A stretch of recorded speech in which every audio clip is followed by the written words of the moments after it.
ஓம் சாந்தி. 21/1/2025 காலை முரளியின் சாரம். பாபா சொல்கிறார், இனிமையான குழந்தைகளே, அதிகாலையில் எழுந்து பாபாவுடன் இனிமையான ஆன்மீக உரையாடல் செய்யுங்கள். பாபா கற்றுத்தந்துள்ள அறிவுரைகளை அசை போட்டுக்கொண்டே இருங்கள். கேள்வி: நாள் முழுவதும் மிகுந்த மகிழ்ச்சியுடன் இருப்பதற்காக எந்த ஒரு யுக்தியை உருவாக்கி கொள்ள வேண்டும்? பதில்: தினந்தோறும் அமிர்த வேளையில் எழுந்து ஞானத்தின் விஷயங்களை சிந்தனை செய்யுங்கள். தனக்குத்தானே பேசிக்கொள்ளுங்கள். முழு டிராமாவின் முதல் இடை கடைசியை பற்றிய சிந்தனையை செய்யுங்கள். பாபாவை நினைவு செய்வீர்கள் என்றால் முழு நாளும் மகிழ்ச்சியிலேயே கழிந்துவிடும். மாணவர்கள் தங்கள் படிப்பின் ஒத்திகையை பார்க்கிறார்கள், ரிவைஸ் செய்கிறார்கள். குழந்தைகளாகிய நீங்களும் உங்களுடைய படிப்பை ஒத்திகை செய்து பாருங்கள். பாடல்: இன்று மனித இனம் இருளில் இருக்கிறது. ஓம் சாந்தி. இனிமையிலும் இனிமையான தேடி கண்டெடுக்கப்பட்ட குழந்தைகள் பாடலை கேட்டீர்கள். நீங்கள் பகவானின் குழந்தைகள் அல்லவா? பகவான் நமக்கு வழிகாட்டி கொண்டிருக்கின்றார் என்று நீங்கள் அறிவீர்கள். நாங்கள் இருளில் இருக்கின்றோம் என்று அவர்கள் அழைத்து கொண்டே இருக்கிறார்கள். ஏனென்றால் பக்தி மார்க்கமே இருளின் மார்க்கமாகும். பக்தர்கள் சொல்கிறார்கள், நாங்கள் உங்களை சந்திப்பதற்காக அலைந்து கொண்டிருக்கின்றோம் என்று. சில சமயம் தீர்த்த ஸ்தலங்களில், சில சமயம் எங்காவது தான புண்ணிய காரியங்களை செய்து மந்திரங்களை ஜபிக்கிறார்கள். அநேக விதமான மந்திரங்களை சொல்கிறார்கள். பிறகும் கூட நாம் இருளில் இருக்கிறோம் என்பதை யாரும் புரிந்து கொள்வதில்லை. நீங்கள் கல்ப விருட்சத்தில் முதலில் வருகிறீர்கள். புதிய உலகத்தில் சென்று ராஜ்யம் செய்கிறீர்கள். பிறகு ஏணிப்படியில் இறங்கி வருகிறீர்கள்.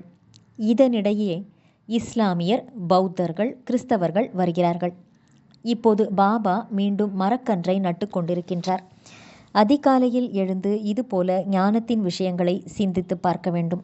இது எவ்வளவு அற்புதமான நாடகமாக இருக்கிறது! இந்த நாடகத்தின் ஃபிலிம் ரோலினுடைய கால அளவு 5000 ஆண்டுகளாகும். சத்யுகத்தின் ஆயுள் இவ்வளவு, திரேதாயுகத்தின் ஆயுள் இவ்வளவு என்று உள்ளது. பாபாவுக்குள்ளேயும் இந்த ஞானம் முழுவதும் உள்ளதுதானே. உலகத்தில் வேறு யாரும் இதை பற்றி அறிந்திருக்கவில்லை. ஆக குழந்தைகள் அதிகாலை நேரத்தில் எழுந்து முதலில் பாபாவை நினைவு செய்ய வேண்டும். மேலும் ஞானத்தை குஷியோடு சிந்தனை செய்து பார்க்க வேண்டும். இப்போது நாம் முழு டிராமாவின் முதல் இடை கடைசி பற்றி அறிந்து கொண்டு விட்டோம். பாபா சொல்லுகின்றார், கல்பத்தின் ஆயுளே 5000 ஆண்டுகள்தான் என்று. மனிதர்கள் லட்சக்கணக்கான ஆண்டுகள் என்று சொல்லிவிடுகிறார்கள். அற்புதமான நாடகம். பாபா வந்து என்ன கற்று தருகிறாரோ அதை பற்றி பிறகு சிந்தித்து பார்க்க வேண்டும். மீண்டும் ரிவைஸ் பண்ணி பார்க்க வேண்டும்.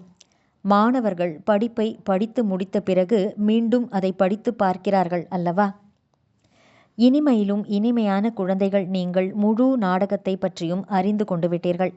பாபா இது அனாதி அவினாசி நாடகம் என்று எவ்வளவு எளிய முறையில் சொல்லியிருக்கின்றார்.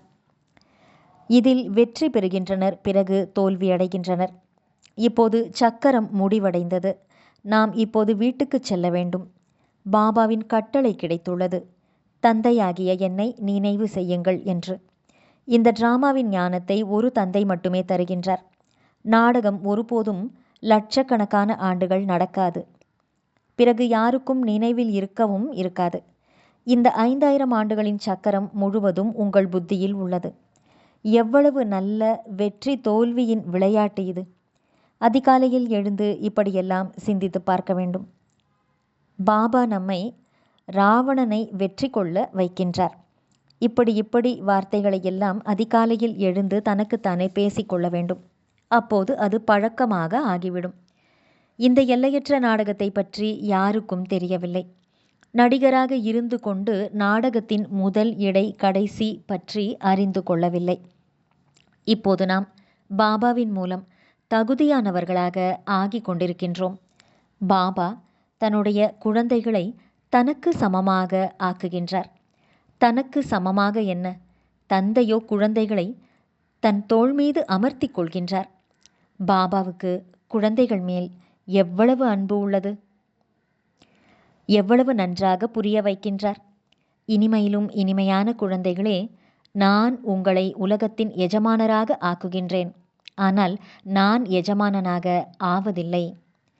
குழந்தைகளாகிய உங்களை மனமுள்ள மலர்களாக்கி, பிறகு ஆசிரியராகி படிப்பு சொல்லித் தருகின்றேன். பிறகு சத்கதிக்காக ஞானம் தந்து உங்களை சாந்திதாமம் மற்றும் சுகதாமத்திற்கு அதிகாரிகளாக ஆக்குகின்றேன். நானோ சப்தம் இல்லாத நிர்வாண லோகத்தில் சென்று அமர்ந்து கொள்கின்றேன். நல்லது. தாரணைக்கான முக்கியமான சாரம்: 1. படிப்பின் மீது முழுமையான கவனம் செலுத்த வேண்டும்.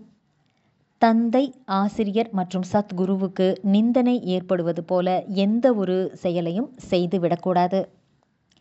கௌரவத்தை இழக்கச் செய்வது போன்ற எந்த ஒரு கர்மத்தையும் செய்துவிடக்கூடாது. 2. விசார் சாகர் மந்தனம் செய்வதற்கான பழக்கத்தை ஏற்படுத்தி கொள்ள வேண்டும். பாபாவிடமிருந்து கிடைத்துள்ள ஞானத்தை சிந்தனை செய்து பார்த்து அளவற்ற குஷியில் இருக்க வேண்டும். யார் மீதும் வெறுப்பு கொள்ளக்கூடாது. வரதானம்: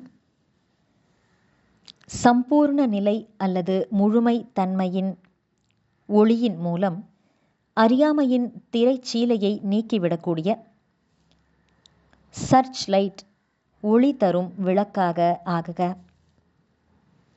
சம்பூர்ண நிலை என்ற முழுமை தன்மையின் வெளிச்சத்தின் மூலம் அஞ்ஞான இருட்டின் திரையை நீக்கக்கூடிய சர்ச் லைட், அதாவது ஒளி தரும் விளக்காகுக.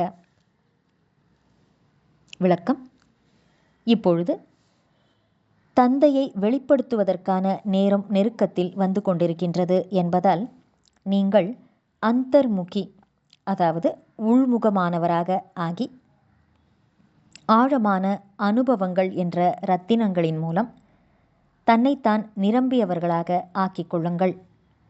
உங்களுடைய பரிபூர்ண நிலையின் வெளிச்சத்தின் மூலம் அறியாமை என்ற திரை அகன்றுவிடும் வகையில் அப்பேற்பட்ட சர்ச் லைட் ஆகிவிடுங்கள், ஒளி வீசும் விளக்கு ஆகிவிடுங்கள். ஏனெனில் பூமியின் நட்சத்திரங்களான நீங்கள் இந்த உலகத்தை குழப்பங்களிலிருந்து காப்பாற்றி சுகமான உலகமாக அமைப்பவர் ஆவீர்கள். புருஷோத்தம ஆத்மாக்களாகிய நீங்கள் உலகத்திற்கு சுகம் மற்றும் அமைதி என்ற மூச்சை கொடுப்பதற்கு நிமித்தமானவர்களாக, அதாவது கருவியாக இருக்கின்றீர்கள். ஸ்லோகன்: மாயை மற்றும் இயற்கையின் கவர்ச்சியிலிருந்து தூர விலகி இருந்தீர்கள் என்றால் எப்பொழுதும் மகிழ்ச்சியாக இருப்பீர்கள். நல்லது. இனிமையிலும் இனிமையான, வெகு காலம் கழித்து காணாமல் போய் மீண்டும் தேடி கண்டெடுக்கப்பட்டுள்ள செல்லமான குழந்தைகளுக்கு தாயும் தந்தையுமான பாப்தாதாவின் அன்பான நினைவுகள் மற்றும் காலை வணக்கம். ஆன்மீக குழந்தைகளுக்கு ஆன்மீக தந்தையின் நமஸ்காரம். ஆன்மீக தந்தைக்கு ஆன்மீக குழந்தைகளின் நமஸ்காரம். நல்லது. தனது சக்திசாலி மனதின் மூலம் சகாஷ் அளிக்கும் சேவையை செய்யுங்கள்.